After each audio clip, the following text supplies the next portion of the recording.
It's the dogfights of dogfights. I have been seriously inundated with tweets, comments, and questions for me to make this video, and it's basically the battle between the two Google devices, the Nexus 5 and the Moto X. It's the dogfight to dogfights again right here at phonedog.com, so make sure to stay tuned for the Nexus 5 and the Moto X. These two will spark up my toughest comparison and will also cause all the controversy in the comments, but I'm ready. The Google Nexus 5 was and still is one of my most favorite devices ever. The simple design, especially the Stormtrooper white Nexus 5, it's just a fantastic phone. Especially the design. There's not much to it, but it looks like a classic phone, but it's only a few months old.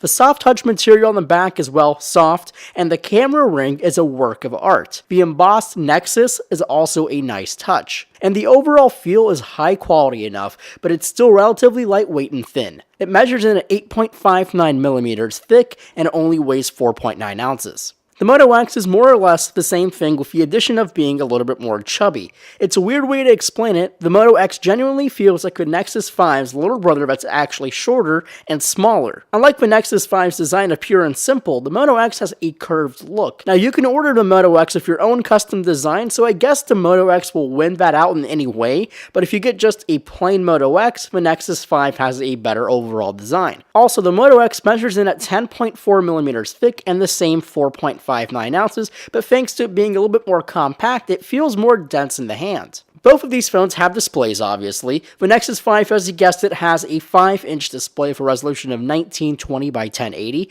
It's an IPS LCD, but the colors are not so good as you'd expect. Some of the reds just look washed out compared to other LCD panels like the iPhone. The Moto X has a smaller 4.7-inch AMOLED display with way more color saturation than the Nexus 5. Only downside, it's 720p. Not a big deal, but if you like having pixels, this might turn you away. Spec-wise, they are basically on the same boat. Starting off with the Moto X, which has a more interesting setup anyway. The Motorola X8 architecture. It's basically a fancy phrase that means it has a total of 8 cores of processing, a dual-core CPU, a Snapdragon S4 Pro actually, a quad-core Adreno 320 GPU, and 2 contextual cores for things like voice recognition to help with touchless Google Now. Also, RAM is rated at 2 GB. Dual-core kinda sounds, well, terrible these days, but don't question the power of the Moto X. It's a serious phone in every area. The Nexus 5 has a more serious processor. It's a Snapdragon 800 processor, rated at 2.26 GHz. Obviously, it's a quad-core. It has a slightly higher rated quad-core GPU, the Adreno 330, and 2 GB of RAM. Put these two together and you'll see pretty much a similar performance. These two are really simple devices that give you the best Android experience for the least amount of money. What a beautiful thing. Now diving into the software, you'll find similar tales on both ends.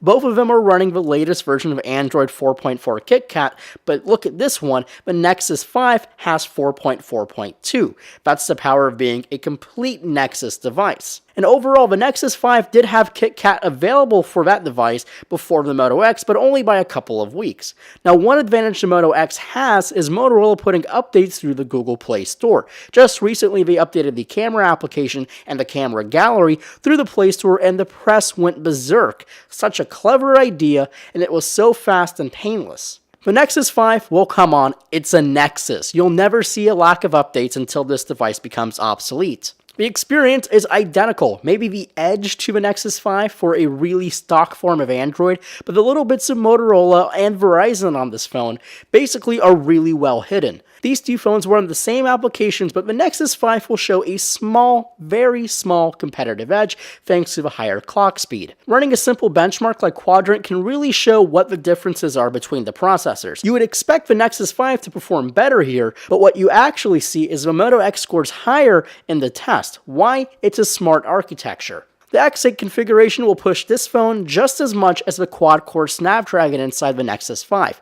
Just to show you the little difference there is, we'll load up phonedog.com, a pretty heavy mobile site it is, on these two devices running on the same Wi-Fi network with similar load times, and maybe you'll have a smoother experience on the Nexus 5, but not by much. Next up is battery life. This is actually going to surprise you. The Moto X has a 2200 mAh non-removable battery. My average battery life exceeds my daily usage by a couple hours, so around 9 hours to moderate usage. The Nexus 5 has a 2300 mAh non-removable battery. You would expect it to last the same or a little bit better than the Moto X. No, but Nexus 5 will last you about 6 to 7 hours for moderate usage.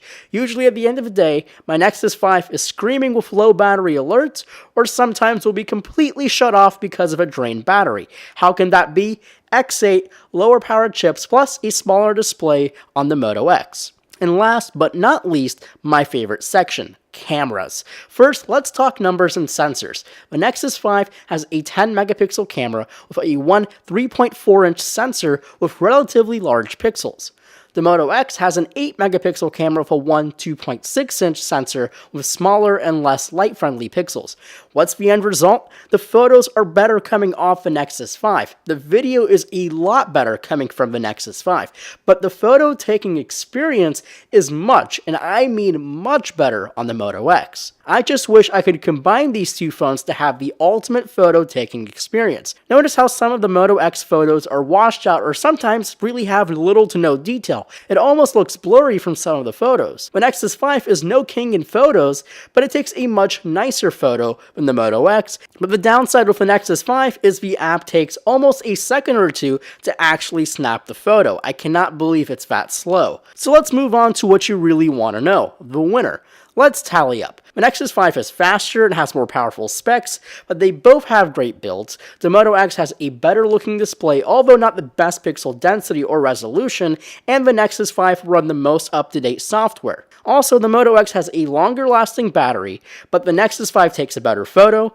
Do you see the trend? They're almost identical and they all have different compromises, but if I had to choose, I would go the Nexus 5. Why? Because I like taking good photos on my phone, and I do not want to carry around a DSLR all the time. Maybe if you'd put the wood backing on the Moto X, and I would totally go for the Moto X. Well, thanks for tuning in. Make sure to like and comment on this video, and also follow me on Twitter at phonedog_Marco. And until next time, I'm Marco Hanna.